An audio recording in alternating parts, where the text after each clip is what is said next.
It was a gold rush unlike any we've seen in modern times, a relentless, vertical climb that left seasoned analysts breathless and everyday investors dreaming of fortunes. But the price of gold didn't just rise. It exploded, shattering records and defying gravity. For months, the only direction seemed to be up.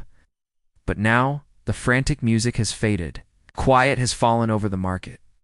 The charts have stalled, hovering precariously near the peak. The question that once was, how high can it go? It's morphed into something far more unsettling. What happens now? In the dizzying silence after the storm, investors are left standing at a critical crossroads, a hinge point between unprecedented opportunity and devastating risk. We went looking for answers. We spoke to a consensus of market strategists, veteran traders, and portfolio managers. The verdict was unanimous. The gold market has entered a period of profound consideration. The fever has broken, but the patient's long-term health is still a subject of intense debate. While gold's ancient reputation as a safe haven, a bulwark against chaos, remains structurally intact for the long haul, the immediate future is fraught with peril. The air is thick with the potential for a sharp, painful correction. The very volatility that created overnight winners now threatens to create overnight losers. To navigate this treacherous landscape, we found that investors must ask themselves a fundamental question. Are you playing the short game or the long one? The strategies for survival and success are worlds apart. For the short-term investor, the swing trader who rides the market's waves, the expert's message is a stark and unequivocal warning. This is not the time for adventure. The current environment, they say, is profoundly unfavorable for swing trading. The primary culprit is the extreme volatility.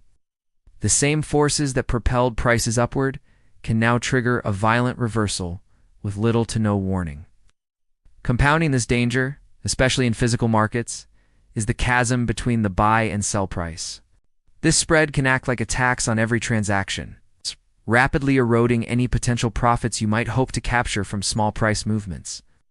The profit margin is simply too thin to justify the immense risk. Our investigation uncovered a recurring piece of advice, delivered with the gravity of a surgeon's warning. Ultimate caution is required. The fear of missing out, or FOMO, which drove so many to buy at the peak, is now the investor's greatest enemy. Chasing the top, buying into a market that has already seen a historic run-up, is a textbook recipe for disaster. The experts we consulted described it as picking up pennies in front of a steamroller.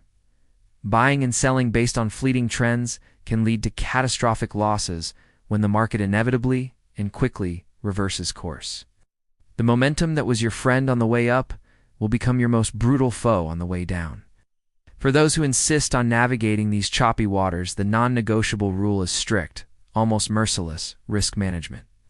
If you are going to trade in this environment, you must operate like a machine, devoid of emotion. This means defining your stop loss and take profit thresholds before you ever enter a position, and honoring them with absolute discipline. For example, some analysts pointed to a key short-term support level for global prices around $3,940 per ounce. A breach of this level would be a serious warning sign. If the price were to fall decisively below $3,900 an ounce, the consensus advice was clear. Exit the position, take the small loss, and live to trade another day.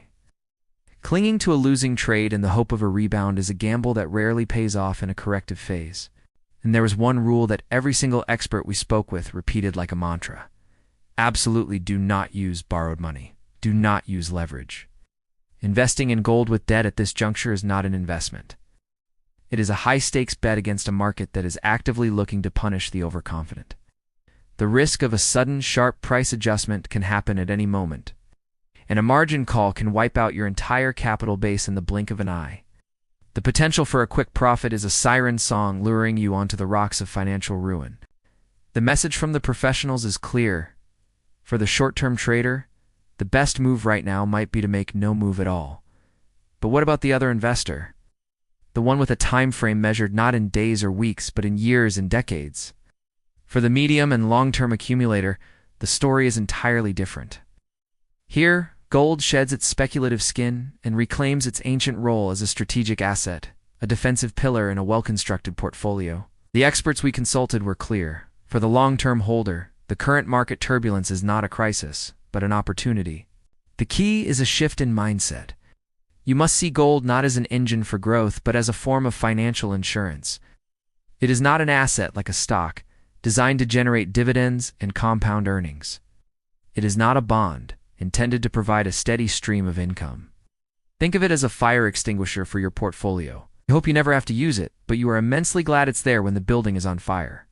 Gold's primary, long-term function is to preserve your wealth against the corrosive effects of inflation and to act as a stabilizer during times of economic or geopolitical turmoil. Its value isn't in the income it generates, but in the stability it provides when all other assets are in freefall.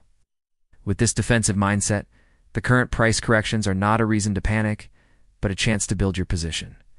The experts strongly advocate for a strategy of gradual accumulation. This is the principle of dollar-cost averaging. Instead of trying to time the market and buy the bottom, a fool's errand even for the most seasoned professionals, you divide your capital and make purchases at regular, predetermined intervals. This approach smooths out your average purchase price over time, allowing you to take advantage of price dips without risking your entire capital on a single entry point. The current volatility, which is a nightmare for traders, becomes a gift for the patient accumulator, offering more attractive price levels to build a long-term position. So, how much of this financial insurance should one own? The question of allocation is central. We looked at the portfolios of some of the world's most successful investors for guidance. Billionaire investor Ray Dalio, famous for his all-weather portfolio, has long recommended an allocation of 5% to 15% in gold, viewing it as a critical diversifier. Other more conservative experts we spoke with suggested a more modest proportion, perhaps in the range of 3% to 5% of your total portfolio value. On the higher end, some strategists argue that depending on your personal risk appetite and your outlook on global stability, an allocation of up to 20% or 25% could be justifiable. The key takeaway is that the allocation should be meaningful enough to provide real protection, but not so large that it cripples your portfolio's overall growth potential. It is, after all, a defensive asset. Even with the short-term headwinds, the fundamental long-term case for gold remains robust. The structural factors that powered its initial ascent are still very much in play. We see continued voracious demand from central banks around the world, who are diversifying away from the US dollar. We are seeing a slow but steady trickle of cash flowing back into gold-backed ETFs, and while the timeline has been pushed back, the eventual expectation of looser monetary policy from central banks like the Federal Reserve remains a powerful long-term tailwind. In a world of lower interest rates, the opportunity cost of holding a non-yielding asset like gold diminishes, making it more attractive. This long-term bullish case is so compelling that some major institutions are making audacious forecasts. Goldman Sachs, for instance, has projected a potential price target of $4,900 per ounce by the end of 2026. So, we return to the crossroads. The gold market, as our investigation revealed, is in a hinge phase. The explosive boom has paused, but a sustainable downtrend has not yet begun. It is a moment of delicate balance, where the narrative could tip in either direction. For the trader, it is a time of extreme danger, a sea of volatility best observed from the safety of the shore. But for the long-term investor, it is a time of strategic opportunity. The fundamental pillars supporting gold's value remain firmly in place, even as the market endures a necessary and healthy technical correction after its feverish ascent. The path forward is not a single road, but two divergent trails, each demanding its own unique map, its own mindset, and its own definition of victory. The final decision rests with the individual investor, to understand which game they are playing and to execute their strategy with the discipline this uncertain new dawn demands. The gold rush may be over, but the age of gold is far from finished.